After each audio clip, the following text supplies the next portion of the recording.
Hola, el día de hoy hablaremos acerca de la historia de la creación de la radio. Con Mena, Nat, Vale y yo, Juliana. Comencemos. En 1876 se crea el teléfono, donde ya se utiliza la voz y cables para poder comunicarse.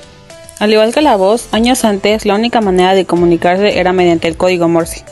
En 1887, Hertz se da cuenta que las ondas viajan en el espacio, y es así que el italiano Guillermo Marconi en 1897 logra tener una comunicación mediante las ondas hertzianas, sin necesidad de algún cable, y a él se le consideró el creador de la radio. Ya para el siglo XX, en 1912, el barco Titanic es el primero en contar con un sistema de radio, al igual que el barco Carpathia.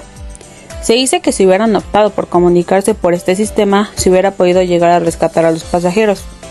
Para la época de la Primera Guerra Mundial, de 1914 a 1918, estos artefactos se utilizaban para mandar mensajes.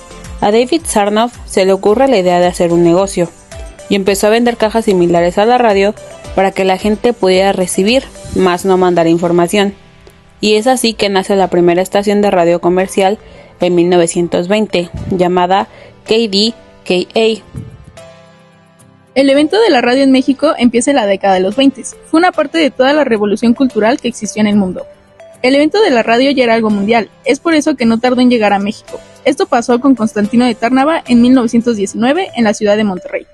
Él creó una estación de radio llamada TND. En realidad, fue una estación experimental hasta 1921, cuando grandes empresarios de la ciudad la compran para convertirla en una estación más en forma, llamada XEH. Pero en la Ciudad de México también se crea una, llamada XEB, la B grande de México, igual en 1921.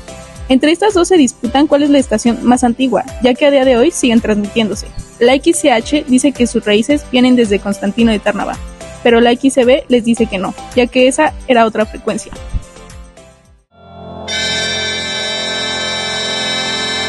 XEB, la estación del buen tono, Sociedad Anónima. La radio en México comienza en septiembre de 1921, con el presidente Álvaro Obregón, pues se hace la primera comunicación por la radio desde el Monumento a la Revolución hasta Chapultepec.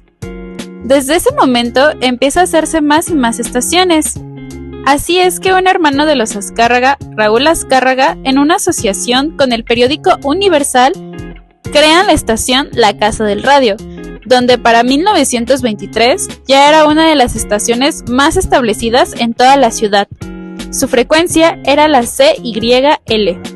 Para el mismo año sale a la luz la estación El Buen Tono, por la frecuencia CYP.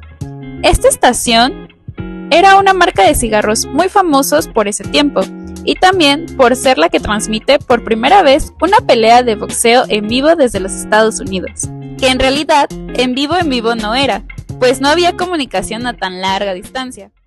Para estos años, a nivel mundial, la radio se estaba convirtiendo en parte del Estado.